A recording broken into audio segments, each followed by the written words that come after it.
nếu cha thằng hông hi và bắt ai nei nó khâu khá bên nào nei nó tiêu khâu được chân tu nhà hi cái hồ gì ăn hồ nó cả luôn đi.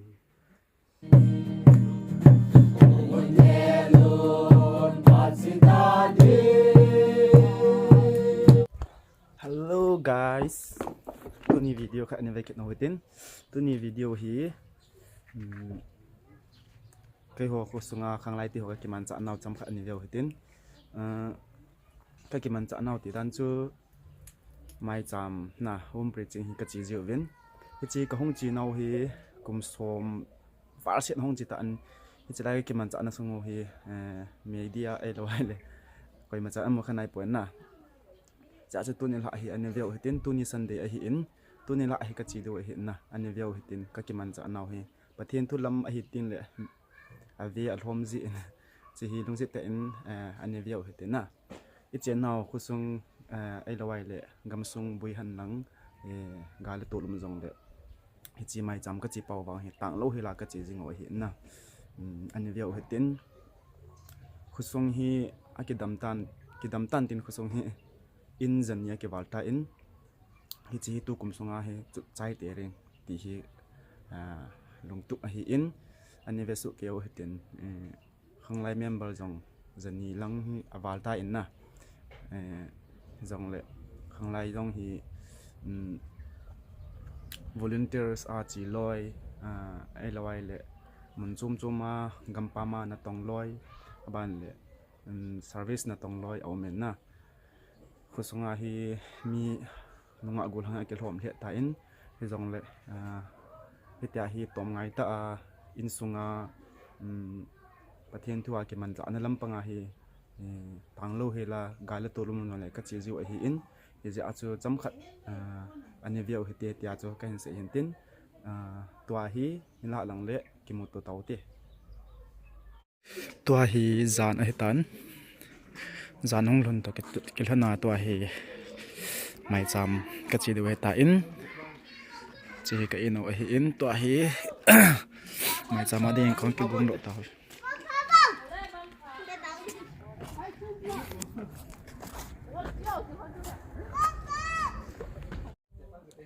to hi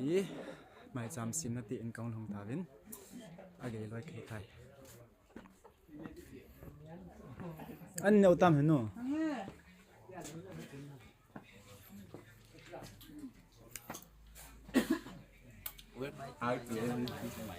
Hello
kai Jesu Krista na meeting pana ka thu hi amen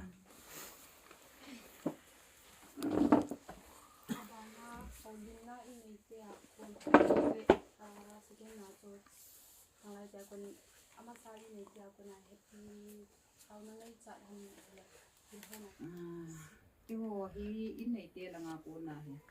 nó hồ thì khổ mình ý mà ta dùng cái này của vi đây bạn nói là mình hiểu được cái đó để mà hiện sẽ ngà cô sa cái gì vậy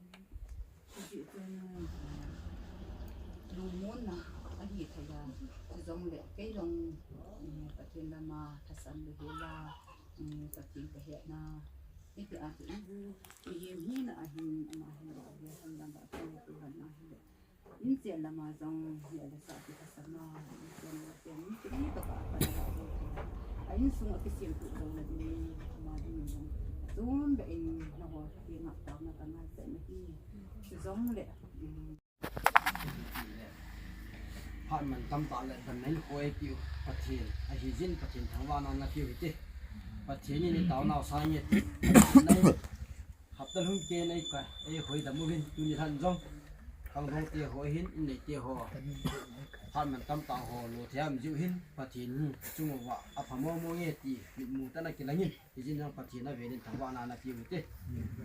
in sung chu asai ma banga chu ni paum le lu mun ni sai thei hinang sai mo le ni pa ye tu nai le lu mun na khana umin ka vet li ya chu za khong su ha ka vet li le ni pa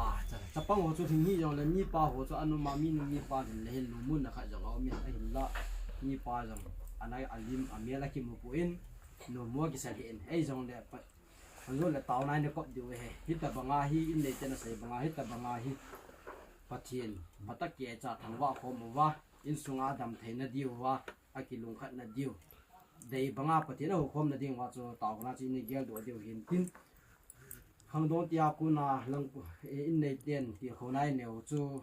Innei ti hon chang khat chang ni khangdong ti dinga ti khonai se pi chu khangdong ti yang ki mi chi u hitin chule khangdong ti ho lang sai ku na chu tu ni la a kal son na chu in sumi ti ho chu ala sam mo mong te ga chi hitin pathian thu ga sai pi tin ga ti ko ti ti na jong chu a hi pu in hi jong a hi ne a ji chu koi ma hi a thing sia ki point koi ma chu a phatai ti na point a chom bia ala sam be si yang chu a pu na hi tha khat ma hi win ke ho jong khang dong ti hong la sam Innei ti yang la sam e ya chu khat la khat yer kham kham wa pathian thu hian lang ta sa la mi jong le ga theulim ko mo hitin ti phat chu pi kha ol le tia chu hung ki kal su hi in ke ho chu tu ma hat na nei ge ro la chin na ge sul diu hin ke ho a ku na hi lovin pathian a ku na a hi ti pa chu na ge theiwa na san theiwa la chin ai chu thil pha zo le din ka ge ni na he ti bon chawin an dingo hitin isim leo bai ba ta ka isim leo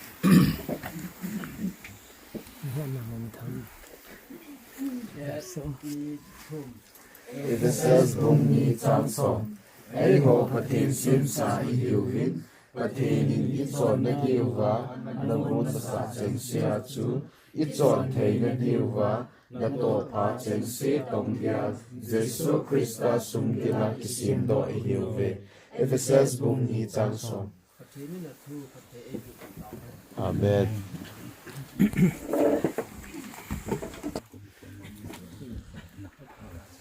Amen. Bon chang ni ha pha.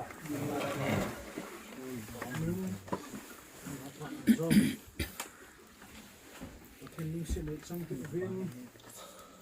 Innei te hin Khanglaite ho hi wen a lo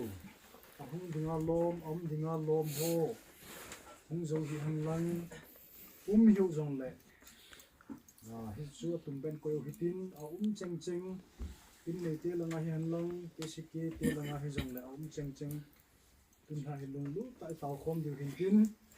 tu pi pe na chu tau na pa hi hung hen tin chỉ là đi ngã chân cái cái lâm cái hồi thu muốn hiện cái viên xây thế thì bị dùng này cái cái lâm cái hồi chung thì bảo thu cảnh xây cái nên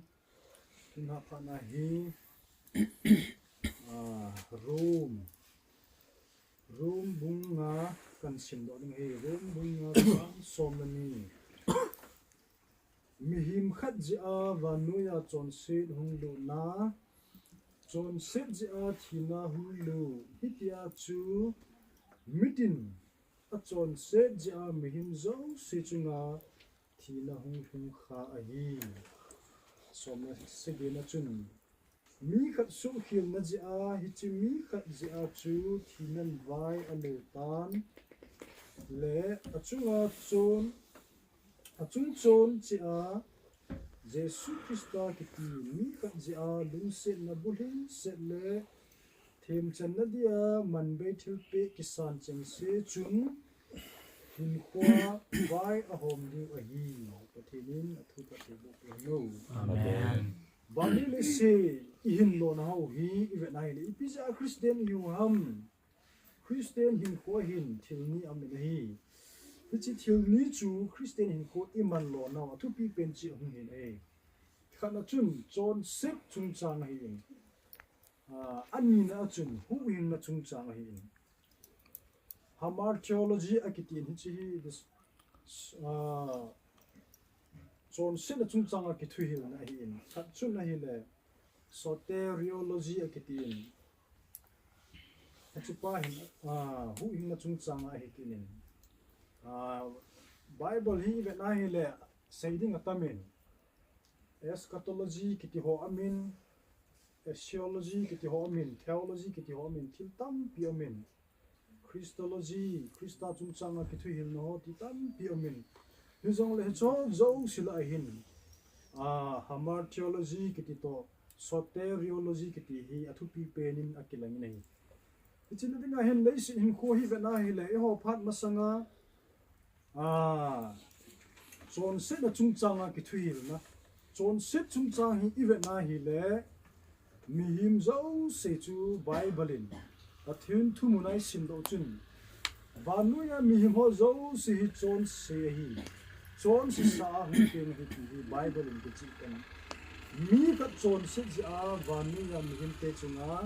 chon se le thina hung hung hi ki pai ki chi kan imugin chon set a hung kon do na origin na hi na pa hi chon set ki ti hoya ko na hung kon do ham iti le I het sa sau hi jong le van muna lo pi ta la thu pi ta jing Lucifer ki ti pichpa hin kwa kuna chu chon set ni hin ke pana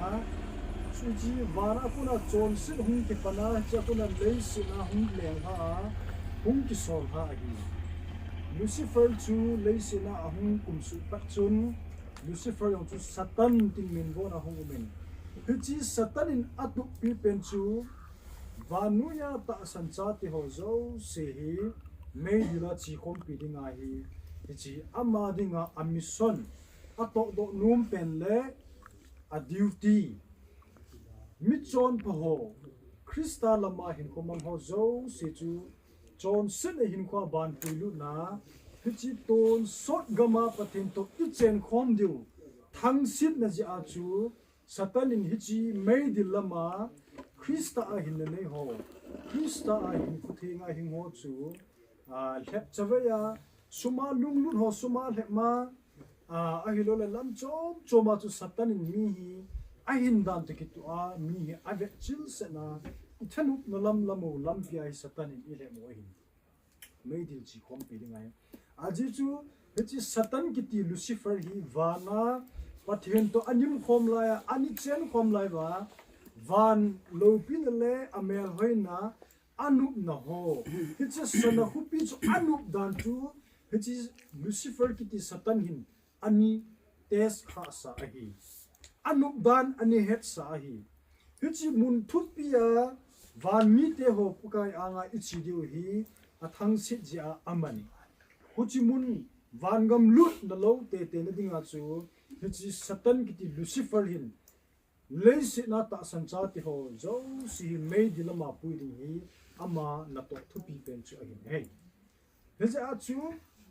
mi khat ja chon si Satanin idan ho na chun Adam le Eve ahin hem ha in Adam le Eve chun leisi na hin chon sit kon chu ahin hong hong ta hi Adam le Eve chu chon si huna hitan thina chang huna hitan ama ni chu thina gam chi te te ringa pathin thuti chu achung huna athung tan a hin le pathinin hichi Adam le Eve mi ma sate ni nu pa hin kho chun now sen ahung pengin ken kitipa hi leisin adinga mi masapen chu hi hichi ken hin kho hin chon set kiti hi ahung ki modo masapen ta na hi hisa chu tu ni ha pa na sim do chun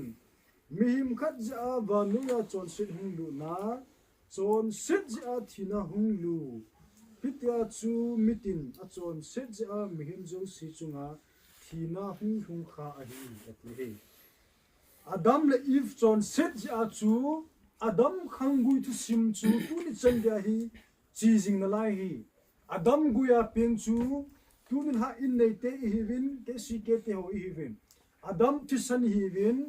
Adam tisan chu ipitisan ham tila chon se na tisan hi ja chu hichi chon se na papu na tisan chu izuiwa tunia I ho zo si hi mi chon se hivin koima a chon phayum po ve tunia nangin ke ma chon se na nei lo ka hi mi chon phata ka hi na tia na hi le nang chu Bible to kikal biblical to kikal tina he hichi a chu mi yo si chon sia pathen lung set ni chang la ni ta ve ya chu devinin kanu oi sunga ko na chon se sa hung kizila hung pen ka hi ani ti hi hichi chun pakai so Krista hitabang chon sit na a thiding ta satte ho god mun lama chiding satte ho chu pathenin ain ve na hi le alai nanin ai lai nat pi the win engai luma ma ubin I ho zo si pathen to ikicham theina diu le pathen lengama mun Innei ki theina diu chun chon sit na nei lo thi san su angai ki ta na hi hija chu pathen ba nei nei sina hi thi san theng pen chu mi him tel a hin ve na hi le hichi chon sit na thi san ngan a hi ji chun mi chon pha thi san hi amado zo kon pathen lung hai na chu gan thi sana pathen ki hai chu New Testament pakai so pha na chu cho chu ki kala hi ta ne ji chun pathen a hin bongin pakai so Krista pathen chapa chun awan mun lo pin zo se hin da hai tunia vanu le sena mission mi bom mi en ki thei ho ki thei lo ho zo si chon set na ji a god muna tun so na thiding ta so ho zo si hat do na ding le pakai khupia I chen theina diu le pathen to ikicham ki theina diu wa chu pakai so Krista chu pathenin leisi na now sen mela hin pins a which now sen chu ahung khangin kum som thumlat thum ho kum thum ho tabang 3.5 tabang ministry hin bolin leisi na pakai so leisi na ministry a bolai chun kipana atu pon numna atu pon pakai son hichi kum thumle ake sungjun gan thaina chung nungan atu na hi hichi atu ho chu koi ji hamiti le tunia hung ke khom ho Innei te ho hi win ke si ke te ho hi win ho ding zo si ja hi pakai so Krista hin ye ho dinga lam kot ani ho na hi tunia Krista musit achan le mi chon si banga athi na ho hausit achan na ho je achan no ho hi tuna I ho zo si dam na dinga aman lam kot ani hon na I hon I thu ding wa mi him thu dinga anna sat varja chu pakai Christian ingei lu no asan varja chu aman Calvary cross a aman I ho dinga hu hing na lo pi ta chu I hung su do hi ya chu tun ha pa na hi in sung ki ti hi mi pa mo pu na hin koi in sung hi le mong kon hi vena hi le in jani ho tamang hi tawin in jani ho la hi vena hi le mi pa hi adin mun ke lu mi pa hi hop thum la hop mi hi lingen adin ta nei e in sungyong hi chom hi lo ko in sungyong I chom hi lo mi pate ho ha sam ne hi tidang hi Bible to see me patata study bolai khula hi le mo pu na len pen ki ti hi mi pate ho hi ding pakai thu hi la ko na ji imodo win Old Testament lang hian nang New Testament lang hi zong le mi pa ho a duty mi pa ho hi pathinin ama ban ta akoi mi pa kiti hi in sunga dinga vai hom dinga hi ta salam se a cha te khan to na ding le mit wa na dinga hin khomang ding vai hom ding hilo hi mi pa kiti hi in sunga aji hagau din mun ichan ge hi tam acha te hagau din mun ichan ge hi tam ti vekol ding le vesui ding a hi in sunga mi pa mo pu na hi alena le na hi hichi in sunga mi pa mo pu na hello aning anu ma chona ikhu wa he tamata na hi ma ni la so ka lo loi judon loi lam chop choma pa te ho hi na he na ai chi chung chu na chun a mi pa te ho hin ko chu a chomin koi ki huitin khang kha hon jong mi pa te ho mi pa hin ko ki hinai lwa mi pa ho chona ke chon pa nei ta ni hichi mi gol han lai ta mi pa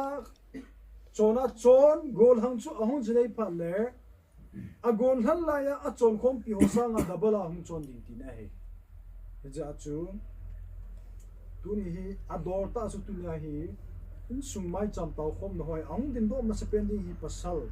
mi pa hung ding mi pa in za ka in se din chiu pa le mi nun an be la ding ni chi chu hi mi nun mi pa ku Bible and the chu din ni zang le hoi in som ju i chom hi po ta khat ram sang ni he chon sit na in va ni ni sina mi hin te chunga tha an ja hi chon sin na zin kana atang thei po hisona atang thei po gan thena atang thei po thina atang thei po na hi chon sin na hin vanui le sina hi mun len ta ane hi vanui le sin hi alu so hi ta na hi hichila in khosa le kho pem hi win hi za chu in sunga koite in sungki ding ham pathin thu ki sei ji asai ho I chom ki hilo angai hoi I chom ki hilo Sunday ni le hawi ni kai diu pathin thui ngai diu pathin thui sim diu pathin ba choi lai sa khom diu ki khan phal le a chom be be a hin ko ki manga hi tabang Christian te chu hi win hi za chu mi Hindu ho non Christian ho khum Jesu Christa ain ki sanya ki pana chu ahin ko ki chi ji ngai separate hi ji ngai zakhat Christian hi tabin zakhat Christian hi wa chu ibola tunia mi khat adam moa I tau pi adam thai lo ham ti pai ki ko na I tau na hin na to lo hi pathini ta san na pai lo neu cha no lo ti na hi non Christian ho chun Jesu Christa ain ta san ne ki pana adam mo kha chu alu chunga akhut anga ma atau pi ona adam mo pa chunga chu action chu pe ji mai yo wang chu chu ti hi pon ban gam ni la hin ho hi kimur hom le ding ikilang ta rin in komanda no hi le in sunga yong mi nu zong mi pa zong cha ti ho zong ho to be ya chu chon semen I hen konuwa I som konuwa hin kumang yuvin pakai so Krista cross a ang thina pa hi mochin uhitin thagel do kin uhitin koi ja hung thi ham Jesu hi ti atusim hi lungil ta in ga ngai to hitin panla lewhan ilungwa hi kisim tha na lungul hi the di hi dunia hitya hi hin koi man pe wa hi le ikut thing wa hi pakai ang sunga vetnading he lo di hi minu mi pate ho yong hi ata samde sanin adol ta chu mi pai lagawa hin ko ki het nan ne ya minu jong ki het chin nan ne ya minu le mi pa lagaw din muna ang ha na in sung chu khang jing he tu ni hi ve na hi le kusung ba hi minu le mi pang chom hello cha ti hong I chom ki hilo hi ta salam do la hin to ding khat ki tila ki kilung tu in hagaw thua wang chu kiding khom thailo lam ki zo khom thailo hi tu ni he chin sunga hin khuli bunga lo tho dai ki jing na ki kim de hi tu ni ha mai chamum de he ki phaba chu ki kim lo I ta le hagaw hin kwa ki lung tu na pai ha hi ta sathu do la wang chu ki kilung tu ma je nga hi zong le hi chi ta sa thu hi chi ta sa hin kho dam sunga ding bo hi in dam sung ni kho ki ti ang ki chei ni kho phat ding hi thil zo sina ki chei na ne hi na hin lo ding na dam lo ding hi na thi ni ding hi na thi ni la chun na nga ding a chu a chei ni hi hi chi na ding a i chan ge din min ki ge di ham ti pa ki ge lo nga in koi me yo se ki hat pon ki tha sam su ke hi ja chu in sunga mi nu yang tha sam lo hela tao na ma na pat tho a cha te hi na nei kham la ne het kham a cha te tha gao hin ko ka cha te hi a tha gao hin ku chan ge hi tam ti hi mi nu mi pa te hon neo cha ka hong hi wa pa hi nei na kho kha bi na nei na ti lo kho lo chun tu nya hi ke ho ji an ho na ka lo ni hi neo cha ka hong pha wa pa na ka tha gao hin ko nei vet ol pi lo ji ba chu ta sa thu se nei lam ke ji wa chu tu nya hi cha te ke hoi kan nga ka gul hang ta bin ka ji nei ta bin hi chu no ho adinga ka na hung ki pa nei ji li ve na hi le mo ma hi phone abula ki su lo phat le ale ong ki su lo hi abula hung ki su le ale ong ki su hi hi zong le phat nei na lai ni hi hi chi phat chom cha nei su wa hi ike tha gel do ki wa isu ki na pau le I het kim thelu na pau thagau thua I khan thelu na pau tha gel do kin hoitin in sunga mi nu jang fan ha la na hin la pathin dam hin khoi pi sunga hi mi pa dingang tau ding cha te dingang tau ding adi sana ei ma thagau hin khwa ding hi tau dam ding angai na hi ke se ke ti ha ti chu hi bin hi chen chen ngau hi tin thun ha pha na man mo ta thelin na ho sei khelo ki ngai da mo tin sei ka o pathin ka the du ya no Amen.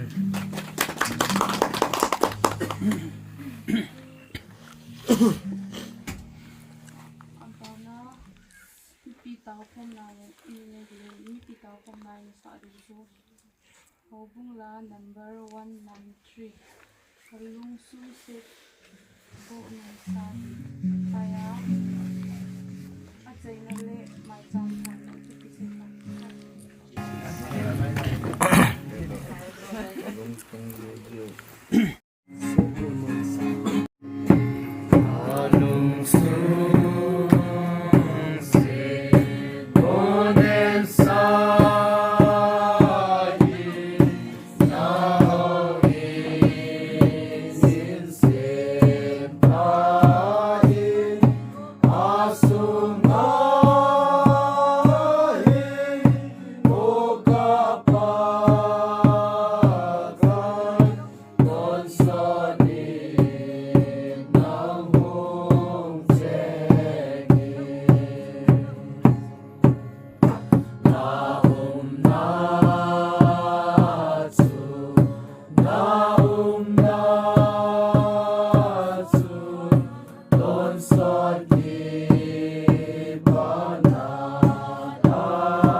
Hello, ta he ni no sabta Khanglaite Maicham go zo le phakai ko chol sai da mas subilawai ko ma thai le ni ha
47 so chat na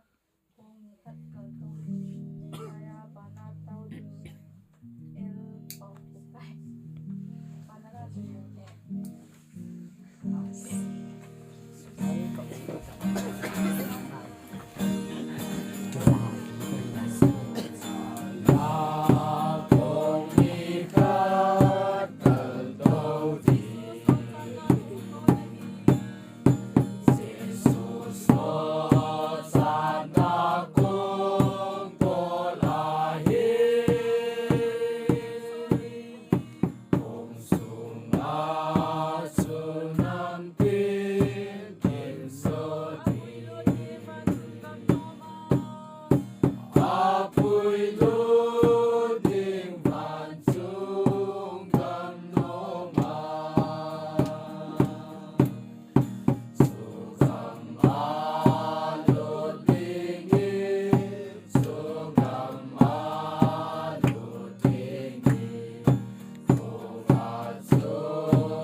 te ho nei pi zalun in sumi te to khanglai te ho hilai muna kong ki khom thewin tu hin ka phat te ho chai khom thew a ko jiwin namilo pi halile tin ke hin thawa ubin ke te pa te to bang phat te ho ka mu ki ka sewa khanglai te ho ka chi ka wale naw hi hen leng ka to ka tham naw hi jong le pa naman le si ki su kha ki to kha le dammo ve si no hot naman hin chom khanwa dam sela te to bang phat pha a ich in sunga yen pala hi khom ka sewa ka chen chewa naman ei han pi jing diwa tu phat phat ya ka i khan kon wa na cha halur sam pin yong le ka thum la ka taw niu si min thing pana cái cái mà cái hạ sầm này là cái hình là nó về lâu bền nó về lâu xịn ra rồi này sản bị rồi đi chính là chỗ ấy pu cái này rồi sắm cái thứ này ông phao thế không ai tiêu